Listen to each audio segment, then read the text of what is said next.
Kiwu pushed his cleaning cart down the long metal hallway of Nexus Station. The wheels made a soft, squeaking sound that echoed off the walls.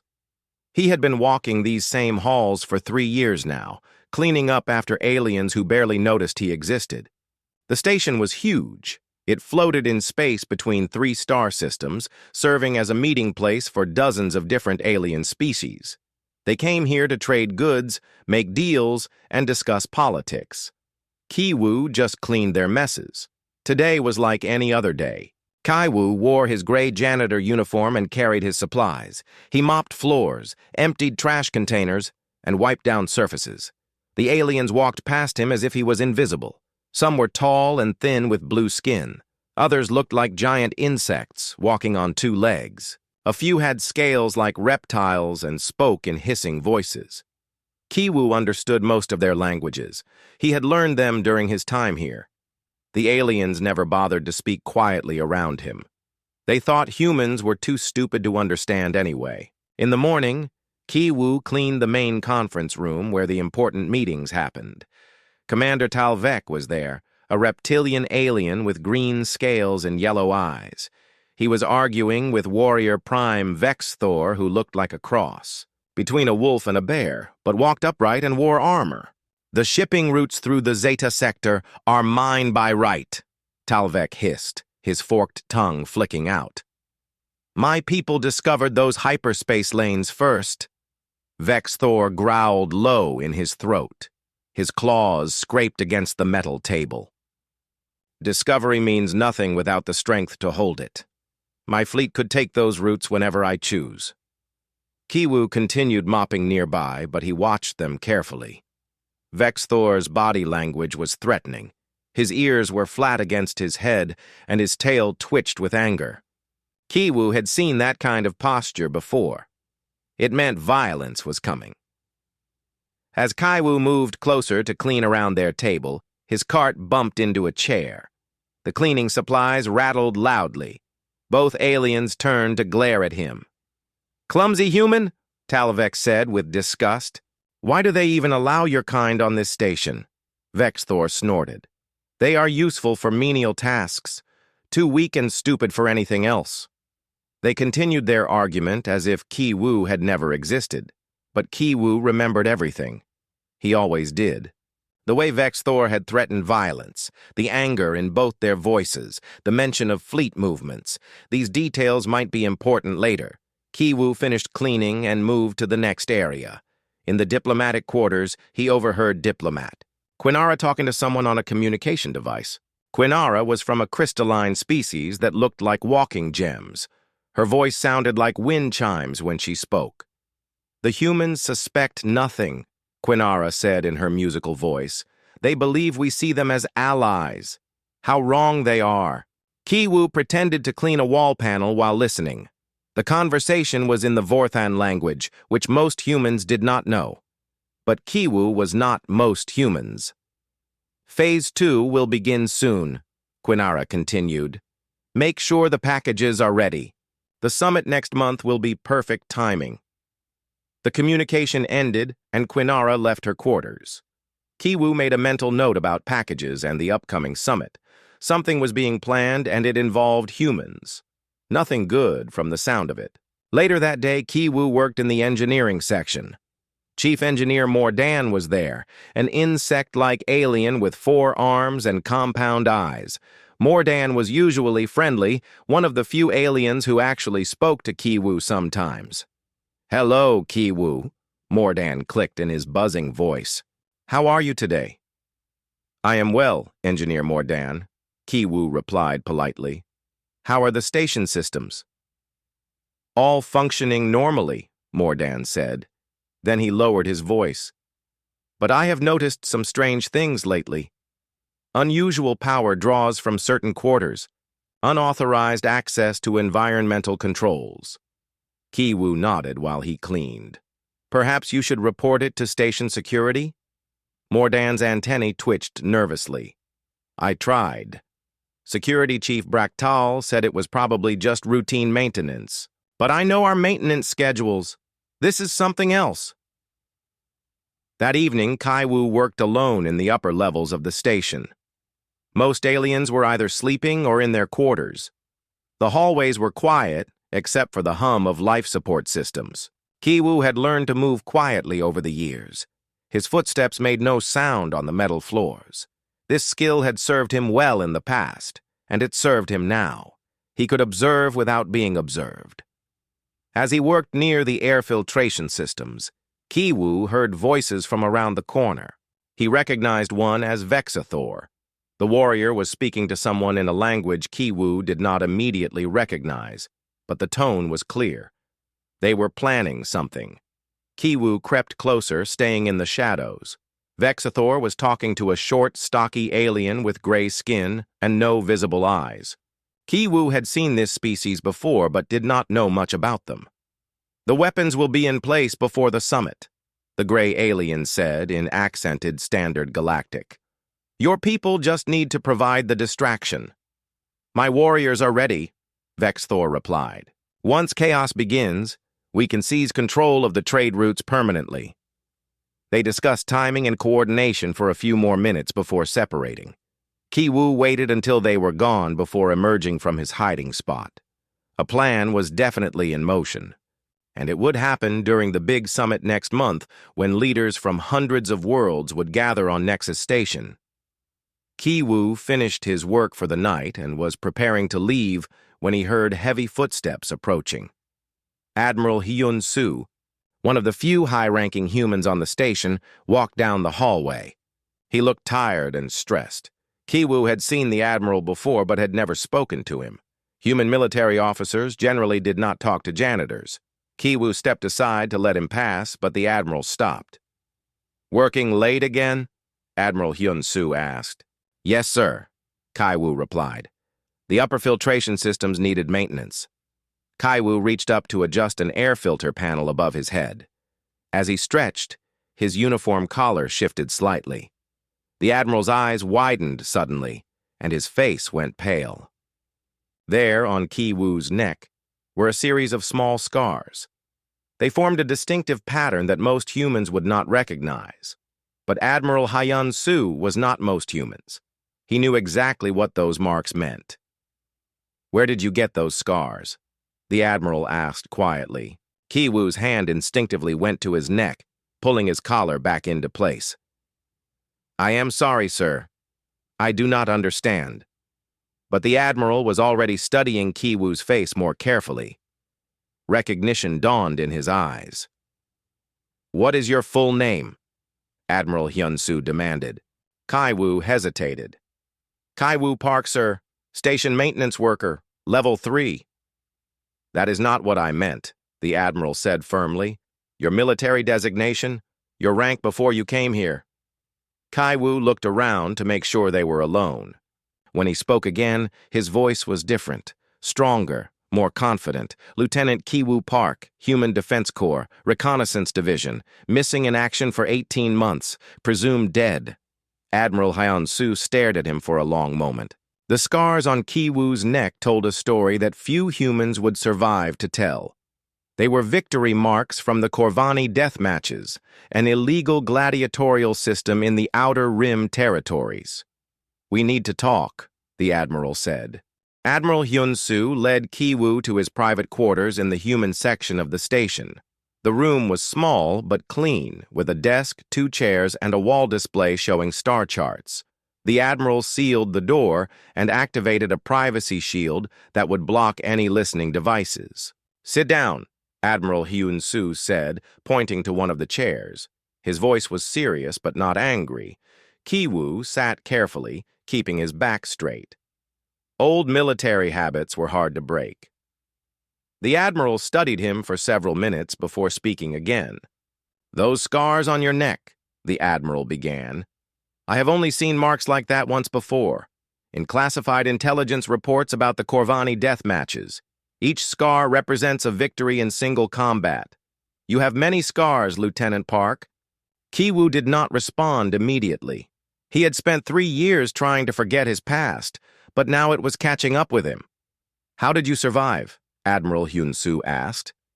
"According to our records," Your reconnaissance ship was destroyed in Corvani space. No survivors. Kiwu closed his eyes, remembering. The ship was damaged, not destroyed. I managed to reach an escape pod before the reactor exploded, but I landed on Korvac Prime, right in the middle of their territory. And they captured you. Yes, sir. The Corvani do not take prisoners in the usual sense. They believe that warriors should prove their worth through combat. So they threw me into the fighting pits. Admiral Hyun-soo leaned forward. The intelligence report said the death matches were fought to the death. How are you still alive? Kiwu smiled grimly. That is what everyone believes. But the truth is different. The matches are fought until one fighter cannot continue. Death is common, but not required. The Corvani respect warriors who show skill and courage. If you fight well enough, they let you live. For 18 months? At first I just tried to survive each fight, but after a while I realized something important. The death matches were not just entertainment. They were a way for different alien species to settle disputes and test their warriors. I was fighting representatives from dozens of different worlds. Kiwu stood up and walked to the window that showed the stars outside. I fought Vorthan berserkers who could tear apart steel with their bare hands. I faced Nexilian psychics who tried to control my mind. I battled Corvani champions who had never been defeated. And you won against all of them? Not all. I lost many fights, but I learned something from each opponent. How they moved, how they thought, what their weaknesses were. The Corvani began to see me as something special, a human who could adapt to any fighting style. Admiral Hyun-soo was quiet for a moment. How did you escape? I did not escape. They released me. Kiwu turned back to face the Admiral. After my final victory against their greatest champion, the Corvani war leader offered me a choice. I could stay and become one of their elite warriors, or I could leave with their respect and protection. You chose to leave. I chose to come home. But when I finally reached human space, I discovered that my unit had been disbanded. My commanding officers were dead or transferred. The mission I had been on was classified so deeply that officially it never happened. Kiwu sat back down. Human command did not know what to do with me. They could not promote a soldier who had been presumed dead. They could not discuss my experiences because it would reveal classified operations. So they quietly discharged me and gave me a new identity. And you became a janitor. It was the only job available that would let me stay on a station like this. I wanted to be around aliens again, to watch them, to understand them better. Admiral Hyun-soo was beginning to understand. You have been conducting informal reconnaissance. Something like that. In the fighting pits, I learned that aliens reveal their true nature when they think no one important is watching. As a janitor, I am invisible to them. They speak freely around me. They show their real personalities. What have you observed? Kiwu thought about everything he had seen and heard over the past 3 years. The Galactic Alliance is not as stable as everyone believes. There are factions within every species that want more power, more territory, more control over trade routes. That is not new information. But this is. Some of those factions are working together. They are planning something big for the upcoming summit.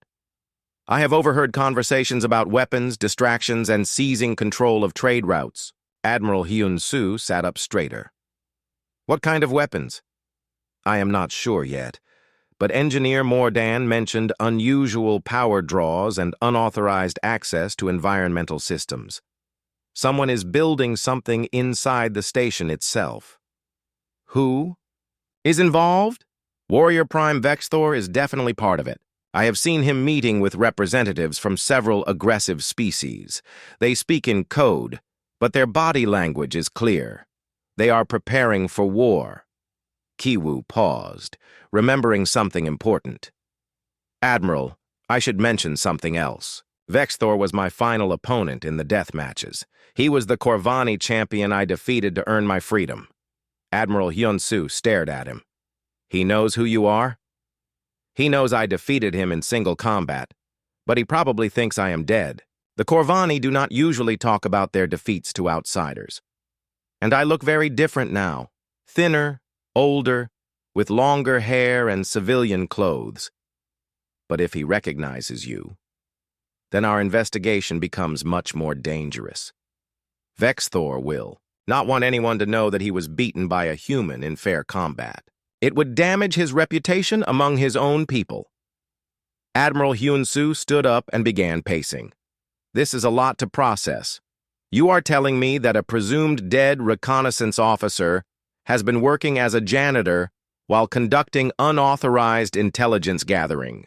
And now you have uncovered evidence of a conspiracy involving multiple alien species. Yes, sir.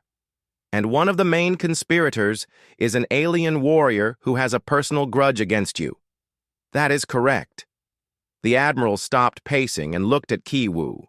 What do you recommend we do? Ki-woo was surprised by the question. He had expected to be arrested or transferred off the station. Sir, you have been observing these aliens for 3 years. You understand their cultures and motivations better than anyone else on this station. What should our next move be? Ki-woo thought carefully before answering. We need more information about their plan, specifically what kind of weapons they are building and when they plan to use them. I can continue my observations, but I will need help analyzing what I find. What kind of help? There is a human xenobiologist on the station, Dr. So-min Lee. She studies alien biology and chemistry. If the conspirators are developing weapons, she might be able to identify them from samples or residue. Can we trust her? I believe so. She has always been professional and curious about alien species, and she is one of the few humans on the station who treats other species with genuine respect, rather than fear or suspicion. Admiral Hyun-soo nodded. I will approach Dr. Lee carefully. What about station security? That is a problem. Commander Talvek controls station security, and I am not sure whose side he is on. He might be part of the conspiracy, or he might just be incompetent. Either way, we cannot trust official channels yet. So we conduct our own investigation? Yes, sir, but carefully. If the conspirators realize we are onto them, they might accelerate their timeline or change their plans completely. Admiral Hyun-soo was quiet for several minutes, thinking about everything Ki-woo had told him. Finally, he spoke again. Lieutenant Park, I am going to ask you to do something that goes against regulations. I want you to continue working as a janitor while secretly gathering intelligence. You will report directly to me, and we will work together to uncover this conspiracy. Yes, sir. But I need you to understand something. If this goes wrong, I cannot protect you. Officially, you do not exist. Your military record is sealed, and your current identity is civilian. Ki-woo smiled. Sir, I spent 18 months fighting for my life against alien warriors who wanted to kill me for sport. I think I can handle a few conspirators on a space station. Admiral Hyun-soo extended his hand. Welcome back to active duty, Lieutenant. Unofficially. Ki-woo shook the Admiral's hand. For the first time in 3 years, he felt like a soldier again. The scars on his neck were no longer just reminders of past pain. They were proof that he had survived the impossible before. He could do it again. The next morning, Ki-woo returned to his janitor duties with new purpose. He still cleaned floors and emptied trash, but now every conversation he overheard was potential intelligence. Every alien he observed might be part of the conspiracy. Admiral Hyun-soo had arranged to meet with Dr. So-min Lee that afternoon. The xenobiologist worked in the research section of the station, studying samples from different worlds to help improve trade relationships. She was young, maybe 30 years old, with short black hair and bright, curious eyes. Ki-woo was cleaning the research lab when Admiral Hyun-soo arrived for his appointment with Dr. Lee. The lab was full of strange equipment and containers holding samples from dozens of different planets. Some glowed with their own light. Others moved like they were alive. Dr. Lee, Admiral Hyun-soo said formally. "Thank you for meeting with me on short notice." "Of course, Admiral," Dr. Lee replied, looking puzzled, "though I am not sure how I can help with military matters. My work is purely scientific." Admiral Hyun-soo glanced at Ki-woo, who was cleaning equipment on the other side of the lab. "Is it possible to speak privately?" Dr. Lee looked around the lab. "Ki-woo, would you mind giving us a few minutes?" Ki-woo nodded and started to leave, but Admiral Hyun-soo stopped him. "Actually, Ki-woo should stay. He is part of this conversation." Dr. Lee looked confused. "I do not understand." "Dr. Lee, I need to ask for your help with a sensitive matter. But first, I need to know if I can trust you to keep classified information secret." Dr. Lee straightened up. "Admiral, I have security clearance for my research. I understand the importance of confidentiality." "Good. Then let me explain." Admiral Hyun-soo told Dr. Lee about Ki-woo's real background and the conspiracy they had uncovered. He spoke quietly, watching her face for any sign of disbelief or suspicion. Dr. Lee listened without interrupting. When Admiral Hyun-soo finished, she looked at Ki-woo with new understanding. "That explains a lot," she said. "I always wondered why you seem to know so much about alien cultures. Most janitors do not speak 6 different alien languages." Ki-woo smiled. "You notice that? I notice everything in my lab. It is part of being a scientist." Dr. Lee turned back to Admiral Hyun-soo. "How can I help?" "We believe the conspirators are developing some kind of weapon here on the station. Ki-woo has observed unusual activities, but we need someone with your expertise to identify what they might be building." Dr. Lee nodded. "I can analyze any samples. You bring me, but I will need to be careful. If I start asking too many questions or running unauthorized tests, people will notice." Ki-woo spoke up. "I can get you samples. As a janitor, I have access to most areas of the station. I can collect residue or small items without anyone suspecting." "What should I look for?" Dr. Lee asked. "Anything unusual?" Admiral Hyun-soo said. "Chemical residues, biological samples, unknown materials. If they are building weapons, there will be traces left behind." Over the next few days, Ki-woo began his careful investigation. He started with Vex Thor's quarters, which he cleaned twice a week. The warrior's room was decorated with weapons and trophies from various battles, but Ki-woo was looking for something more recent. He found it in the waste disposal unit, small pieces of packaging material that looked like they had contained something biological. Ki-woo carefully collected the fragments and hid them in his cleaning supplies. Later, he discovered traces of an unknown chemical compound on the air filtration system near Vex Thor's quarters. The compound had a strange smell, almost like rotting flowers. Ki-woo scraped a sample into a small container. In Diplomat Quinara's area, Kai-woo found something even more interesting. The crystalline alien had left out a communication device that was still active. Ki-woo pretended to clean around it while listening to a conversation in the Vorthan language. "Phase 2 is proceeding on schedule," Quinara was saying. "The biological agents have been distributed to all target areas. When activated, they will affect the brain chemistry of most carbon-based species." "What about the humans?" asked the voice on the other end. "The humans will be affected as well, but differently. Instead of increased aggression, they will experience confusion and disorientation. They will be unable to coordinate any effective response." Ki-woo continued cleaning while memorizing every word. Biological agents that affected brain chemistry. That explained the strange compounds he had been finding. That evening, Ki-woo brought his samples to Dr. Lee's lab. She analyzed them using various instruments while he and Admiral Hyun-soo watched. "This is fascinating," Dr. Lee said, looking at the results on her computer screen. "The biological material contains modified pheromones from at least 4 different species. When combined, they create a compound that triggers aggressive behavior in most alien nervous systems." "How does it work?" Admiral Hyun-soo asked. Think of it like a chemical switch in the brain. Normally, most intelligent species have natural controls that prevent excessive violence. These pheromones override those controls, making the affected individual more likely to attack anyone they see as different or threatening. Kiwu understood immediately. They are planning to drug the delegates at the summit, turn them against each other. That makes sense, Dr. Lee continued. But there is something else here. A secondary compound that affects human brain chemistry differently. It does not increase aggression. Instead, it causes confusion and memory problems. So the other species will fight each other while humans will be too confused to stop them, Admiral Hyun-soo said grimly. Exactly.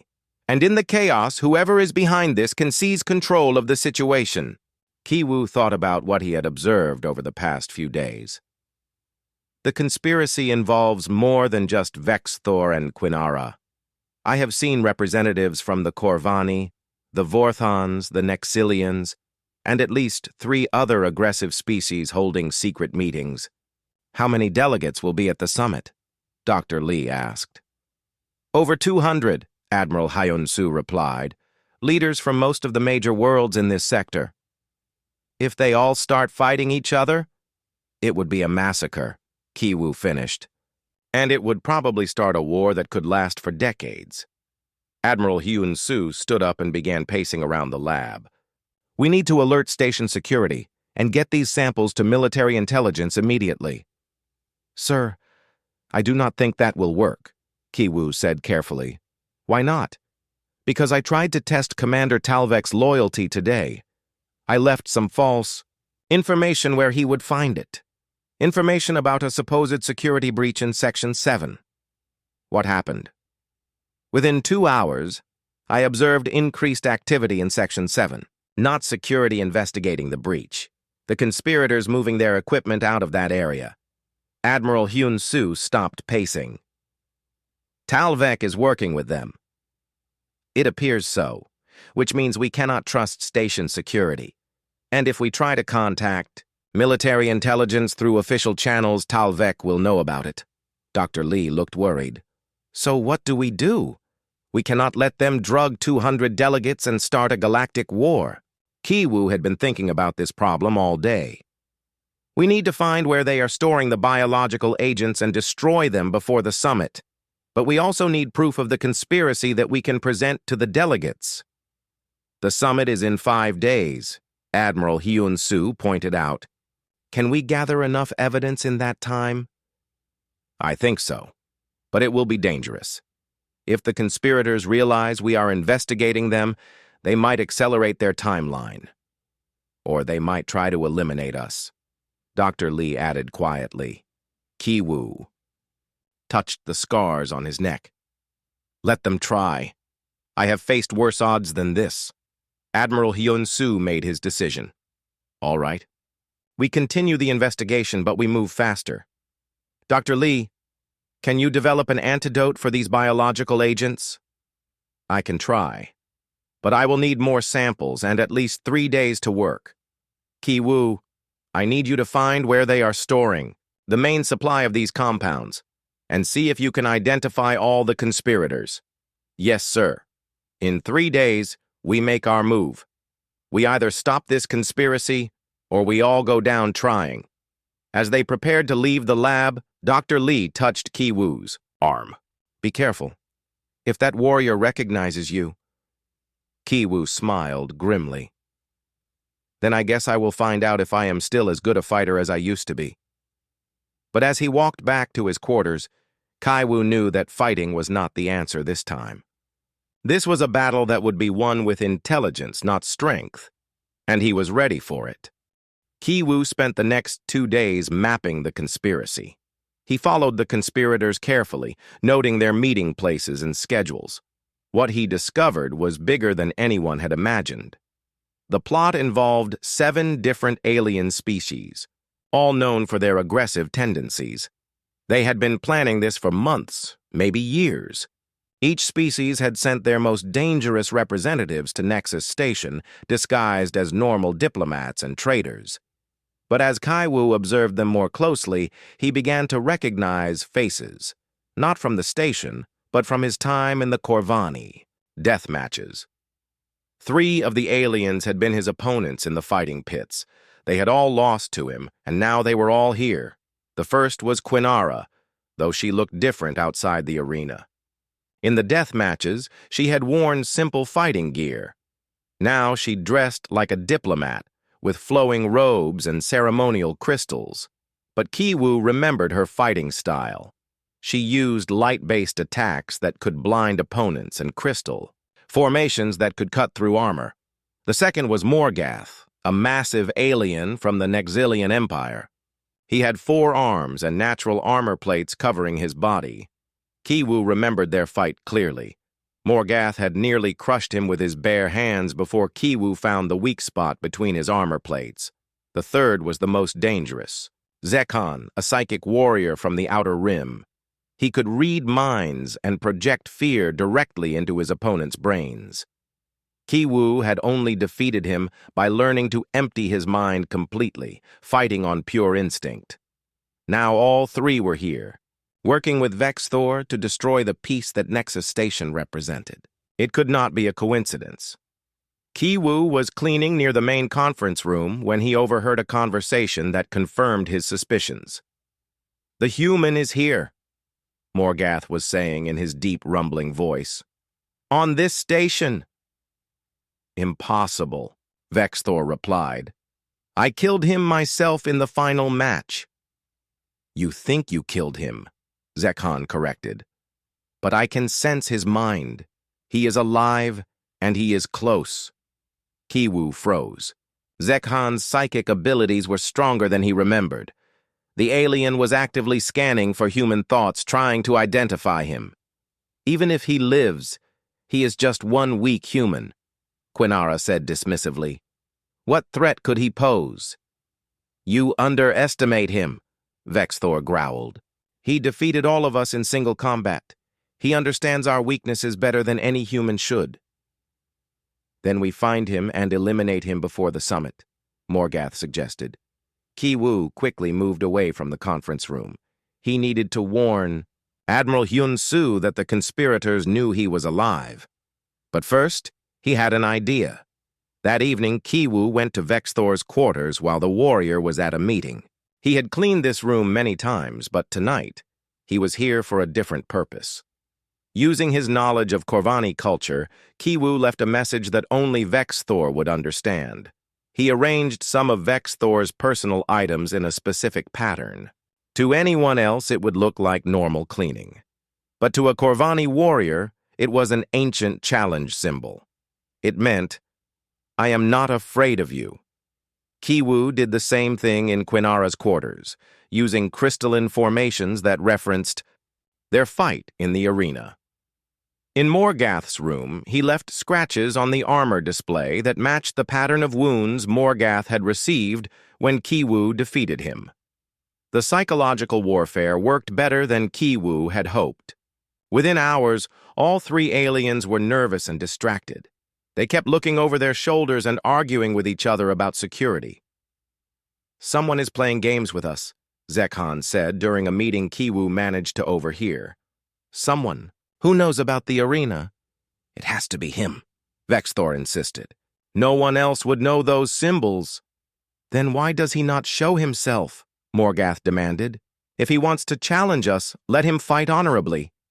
Kaiwu smiled as he listened.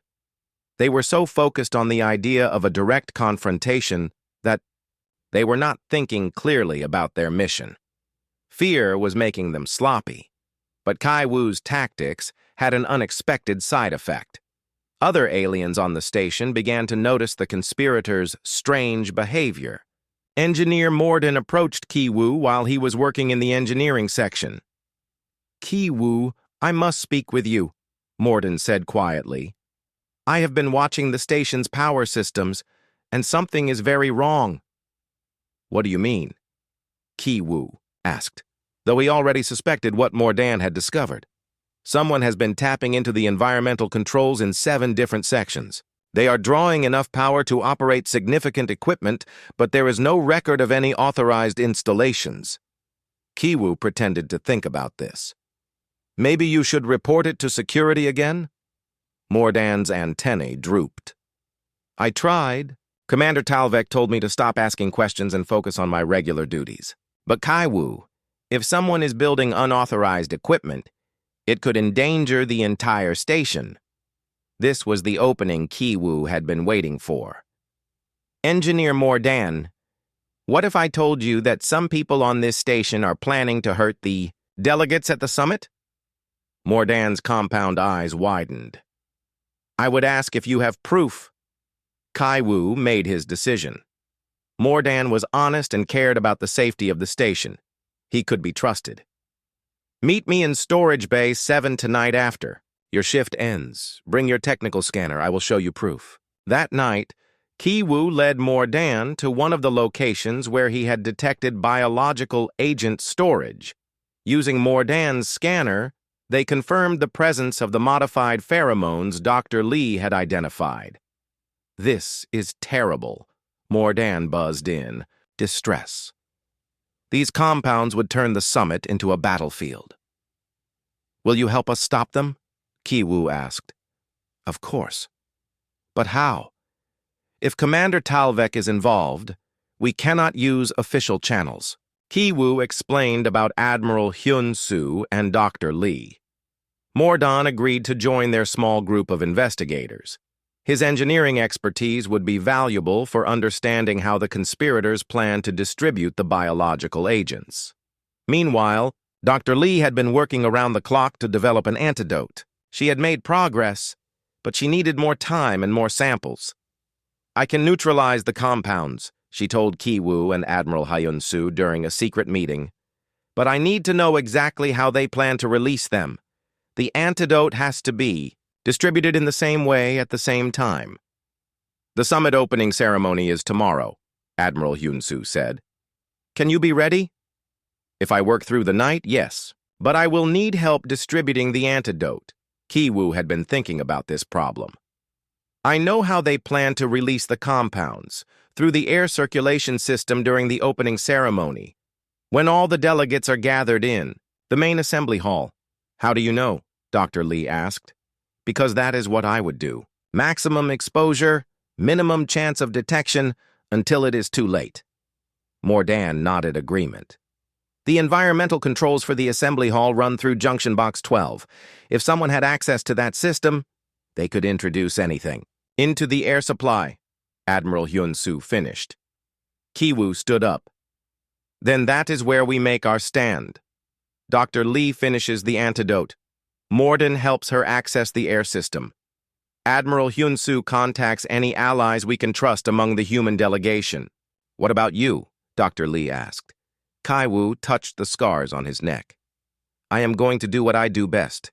I am going to face the enemy directly. That is too dangerous, Admiral Hyun-soo protested.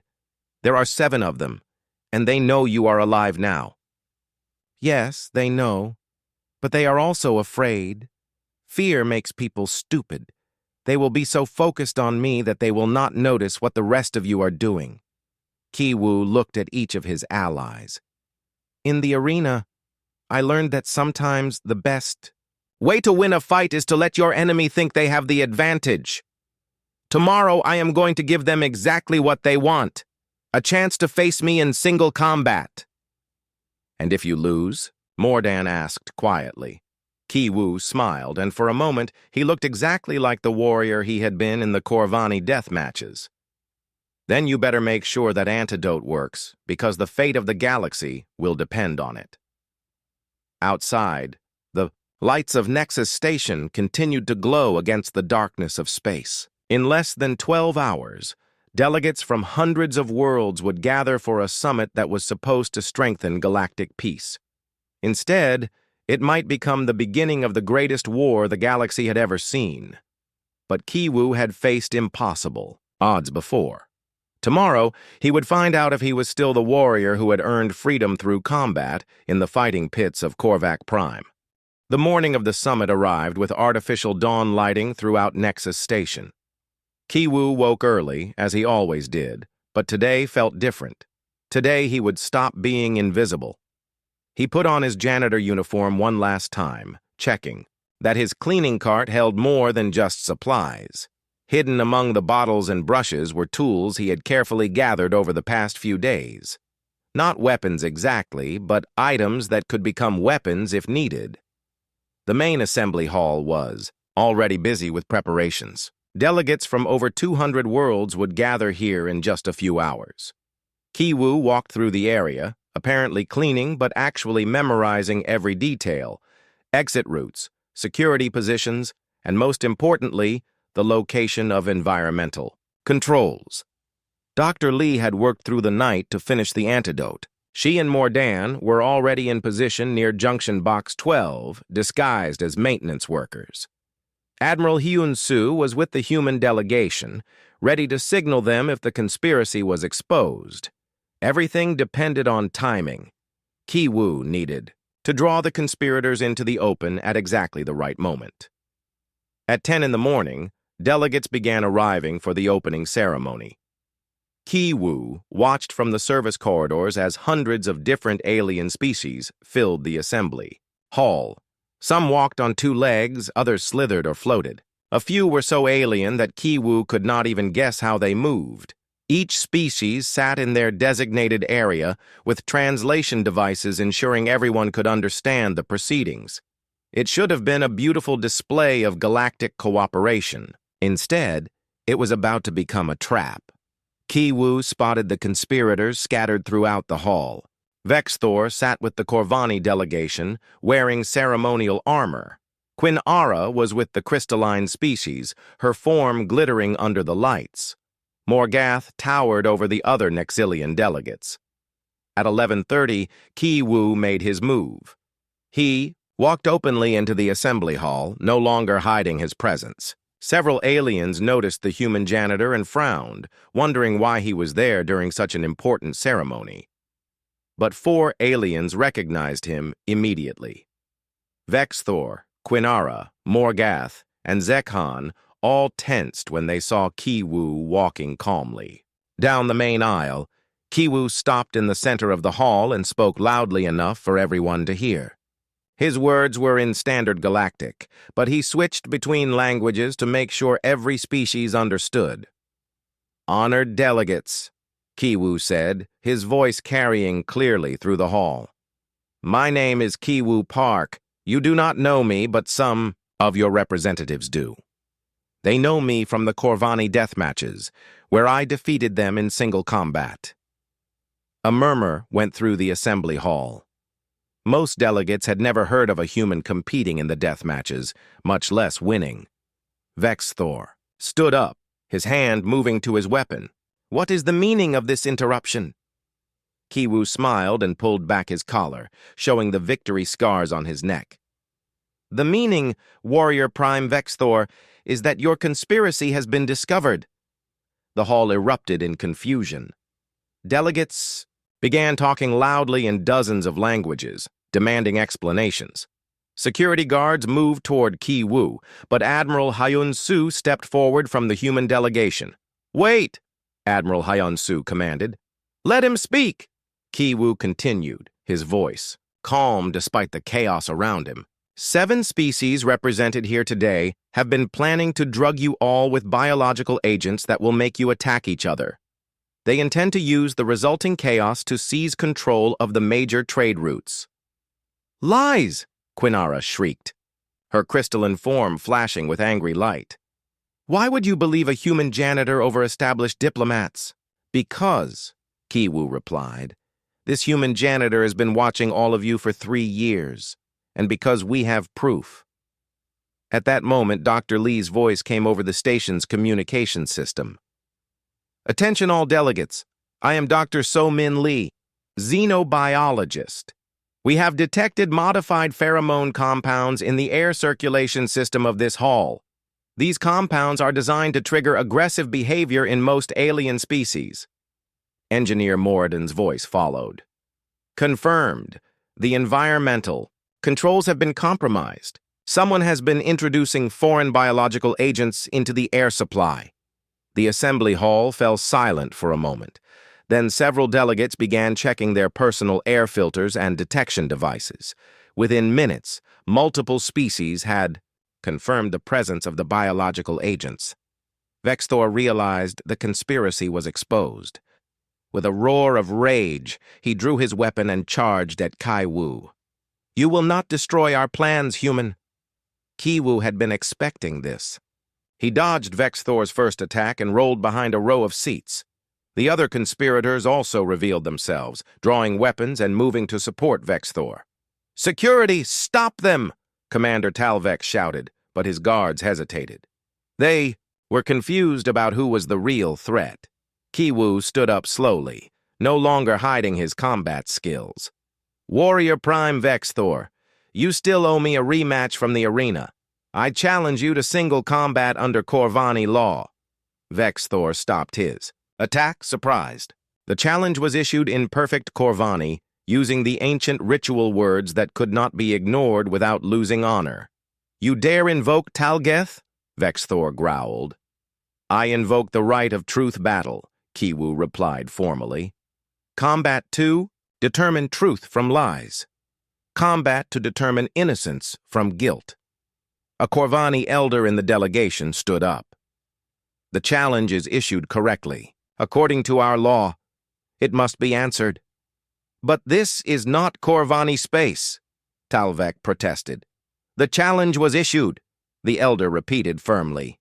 "It must be answered, or Warrior Prime Vexthor loses all honor among our people." Ki Wu had counted on this. Corvani culture valued honor above everything else. Vexthor could not refuse without destroying his reputation. "Very well," Vexthor snarled. "I accept your challenge, human. But when I kill you, your conspiracy theories die with you. And when I defeat you," Kai Wu replied, "the truth will be proven for all to see." A circle was quickly formed in the center of the assembly hall. Delegates from dozens of species watched as Ki Wu faced the alien warrior who had terrorized him in the fighting pits years ago.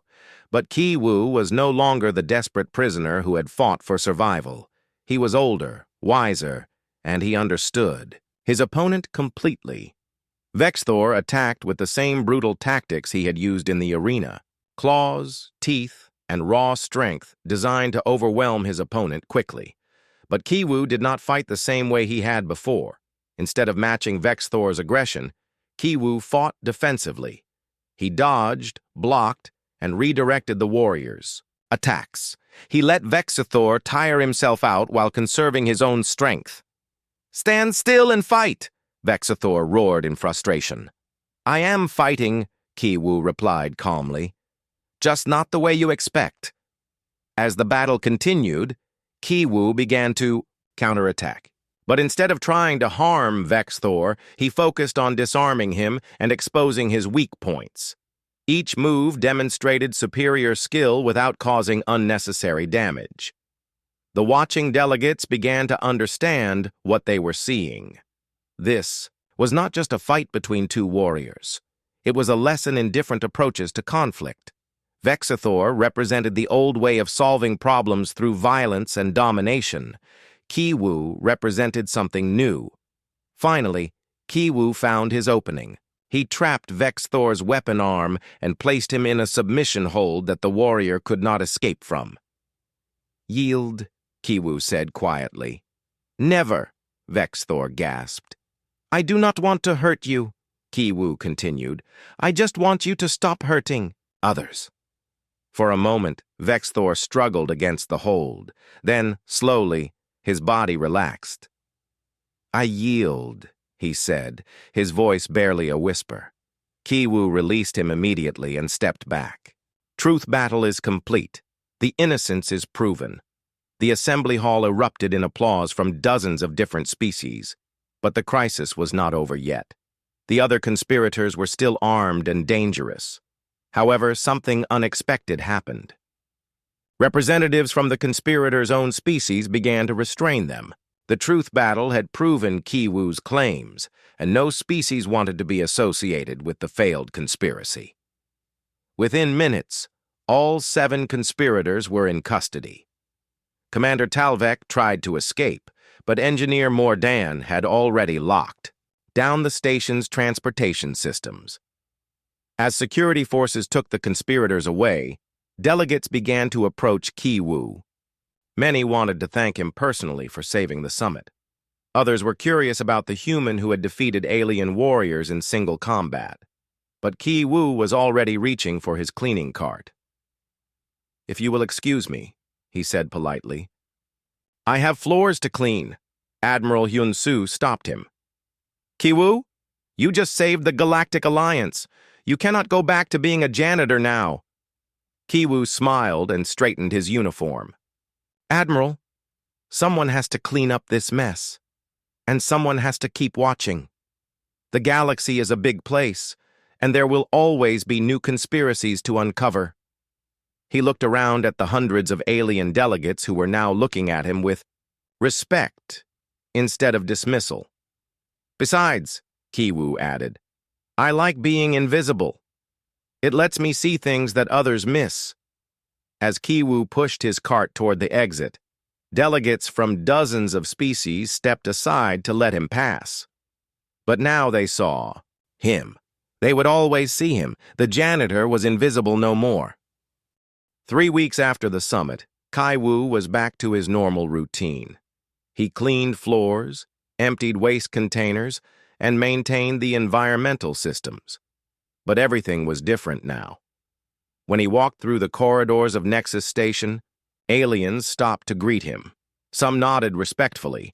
Others spoke to him in their own languages, calling him Honorable Warrior or Guardian of Peace. A few even bowed as he passed. The Corvani delegation had remained on the station longer than planned.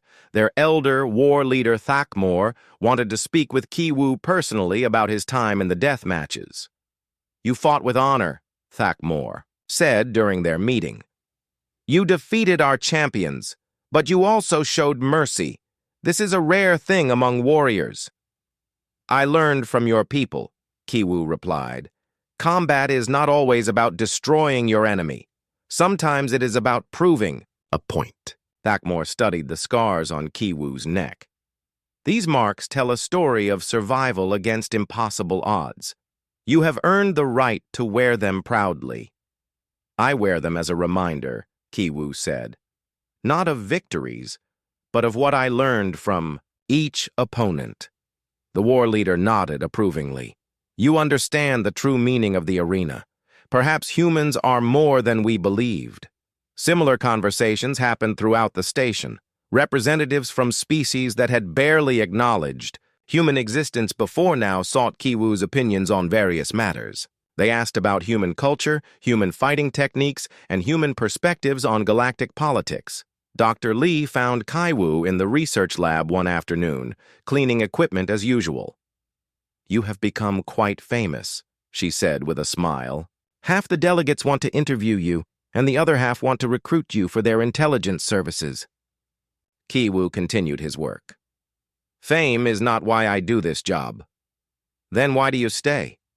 "Admiral Hyun-soo has offered you a commission as a military intelligence officer. You could have your own team, your own resources." Kiwu thought about the question while cleaning a microscope. "Dr. Lee, what is the most important part of scientific research?" "Observation," she replied immediately. "Exactly. And what is the best way to observe something?" "To watch it without changing it by your presence." Kiwu smiled. "That is why I stay. As a famous war hero or military officer, I would change everything around me just by being there. But as a janitor, I can observe without influencing. I can see things as they really are." Dr. Lee understood. "You are still gathering intelligence. I'm still watching, still learning, still protecting people who do not even know they need protection." The next day, Admiral Hyun-soo called Kiwu to his office for an official meeting. When Kiwu arrived, he found the Admiral talking with a woman in a military uniform he did not recognize.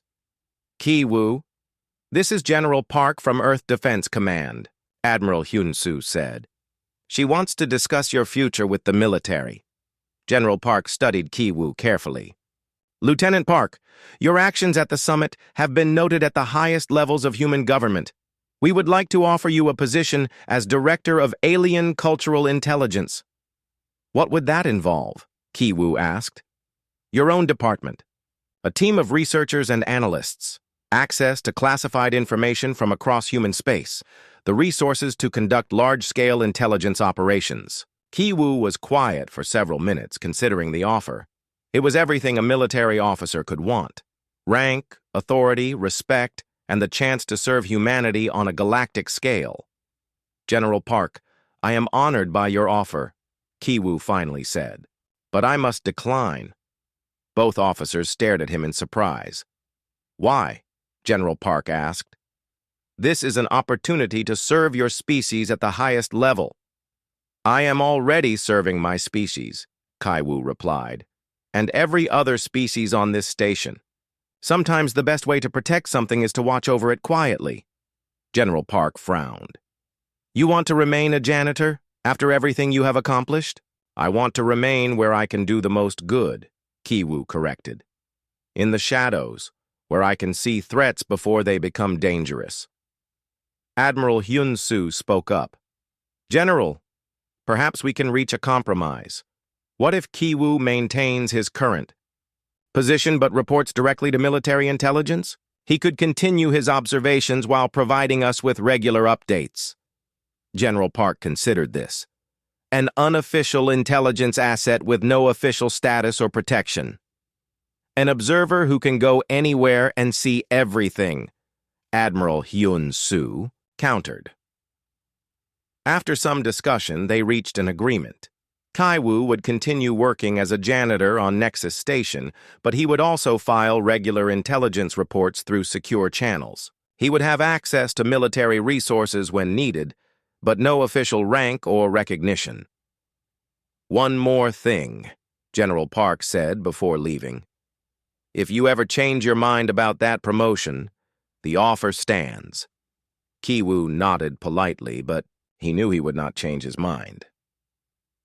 That evening, Kiwoo was working in the upper levels of the station when Engineer Mordan approached him. Kiwoo, I have been thinking about what happened at the summit, Mordan said. You could have taken credit for everything. You could have become a hero across the galaxy. Why did you choose to remain invisible? Kiwoo stopped cleaning and looked out the window at the stars. Mordan, do you see that star cluster over there? Yes. Those stars have been shining for millions of years. They provide light and warmth to dozens of worlds, but no one pays attention to them because they are always there, always reliable. Mordan's antennae twitched thoughtfully. I think I understand. You want to be like those stars, providing protection without seeking attention. Exactly. Heroes are celebrated when they win great battles, but the real victory is preventing those battles from happening in the first place. Over the following weeks, Kiwoo settled into his new role. He was still officially a janitor, but now he had a network of allies throughout the station. Dr. Lee continued her research while secretly analyzing any suspicious materials Kiwoo discovered. Mordan monitored the station's systems for unusual activities. Admiral Hyun-soo coordinated with military intelligence when larger threats were identified. The arrangement worked better than anyone had expected. Within 2 months, they had uncovered 3 minor conspiracies and prevented 2 potential diplomatic incidents. Each time, Kiwoo remained in the background while others received the credit for maintaining peace. But the aliens on Nexus Station had not forgotten what Kiwoo had done. They showed their respect in small ways. The Corvani delegation always greeted him formally when he cleaned their quarters. The crystalline species left small gifts of beautiful mineral formations where he would find them. Even species that had been hostile to humans before now treated him with courtesy. One day, while cleaning the main conference room, Kiwoo overheard a conversation between 2 alien diplomats. That human janitor, one said in the Vorthon language. I heard he defeated 7 alien warriors in single combat to save the summit. The story grows each time it is told, the other replied.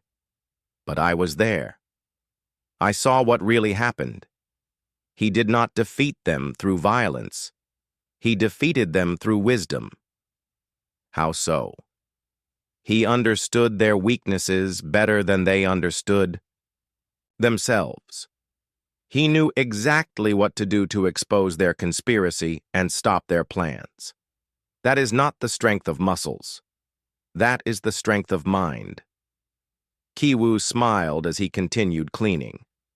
The aliens were beginning to understand that humans had their own kind of strength. Not the physical power of Corvani warriors or the psychic abilities of Nexilian psychics, but something different. The ability to adapt, to learn, to find solutions that others missed.